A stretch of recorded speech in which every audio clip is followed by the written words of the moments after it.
You know, for decades, one diamond shape has been the undisputed king, the perfect circle. But something big is happening right now, a major shift that's sending ripples through the entire global market. The classic round brilliant is getting some serious competition. And today, we're going to dig into exactly why.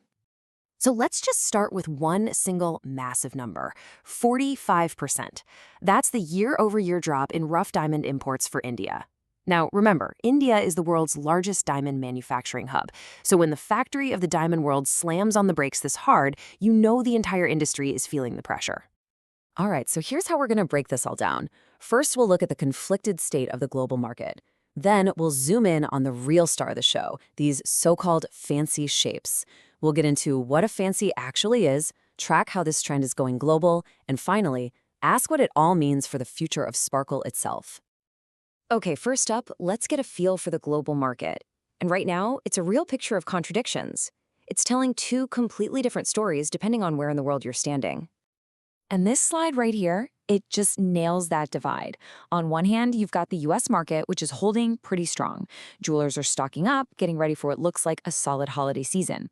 But then you look east and it's a different story. India's trade is sluggish, and in China, low consumer confidence has really put a chill on spending. And this uncertainty isn't just about geography. We're seeing some serious warning signs at the very, very high end of the market.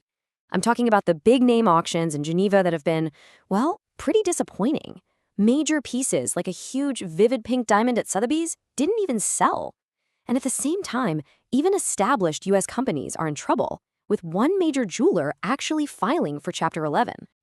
But you know, in the middle of all this market weirdness, a really fascinating trend is bubbling to the surface.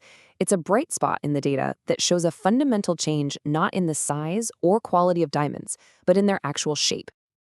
This slide lays out the battle perfectly. Over on the left, you have the classic round diamond, and its value is dropping, especially for the smaller stones. But on the right, these non-traditional fancy shapes, think ovals, emerald cuts, they are surging in popularity and value, particularly in those bigger, more significant sizes. And this is the crucial part. This isn't just some passing consumer fad. The industry is actively changing what it does. This quote tells you everything. Manufacturers are retooling. They are shifting their focus away from rounds to produce these long, elegant, fancy shapes that everybody suddenly wants. They're following the money. So, what exactly are these fancy diamonds that are causing such a stir? Come on, let's break down which shapes are leading the pack and really get into the economics behind why they're so popular all of a sudden. Okay, meet the stars of the show. We are talking about these elongated shapes that just give a totally different vibe from the traditional round. Ovals, Marquises, emerald cuts, and these longer versions of radians and cushions, they're all in super high demand and honestly, in many cases, in short supply. And this is where it gets really, really interesting.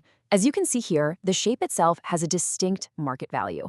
A long cushion cut, for example, is so much easier to sell that it can command a premium of up to 25% over a square one. That's huge. Marquises, they're so rare right now, they've become the most expensive fancy cut. And in the US, the demand for ovals is so high that they're priced way higher than a similar pear shape.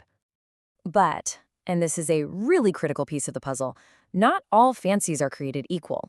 A poorly cut fancy shape, one with bad proportions, well, in the industry, they call that illiquid. And that basically means it's incredibly difficult to sell. So it's not just about being a non-round shape. The quality and the artistry of the cut matter more than ever. All right, so now that we get the what and the why, let's zoom back out. How is this love for fancy shapes actually playing out in the major diamond hubs all over the globe? Let's start in the US, because it's really the engine driving this whole trend. Demand is robust, specifically for these fancy shapes, in that sweet spot right between 1.5 and 3 carats. This is the consumer market that's pulling the entire industry forward. Okay, now let's hop over to Antwerp in Belgium, the historic heart of the diamond trade. And even here, in the wholesale market, it's the same story. Long, fancy shapes are the top performers, with the Marquise cut leading the charge. This just confirms it's an industry-wide thing. So what about Asia? We already know the overall market in Hong Kong is kind of slow, but even there, guess what? Long fancies in that 2 to 3 carat range are a major bright spot.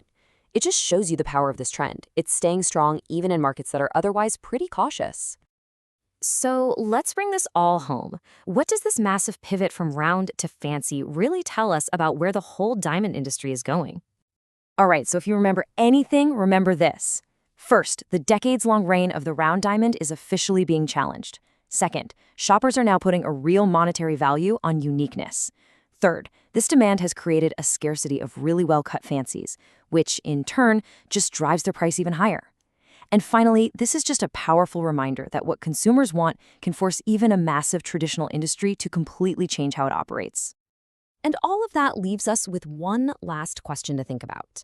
For nearly a century, the round brilliant has been the undisputed symbol of perfection. But as our tastes shift toward individuality and unique character, you really have to ask, is the perfect circle still the perfect diamond?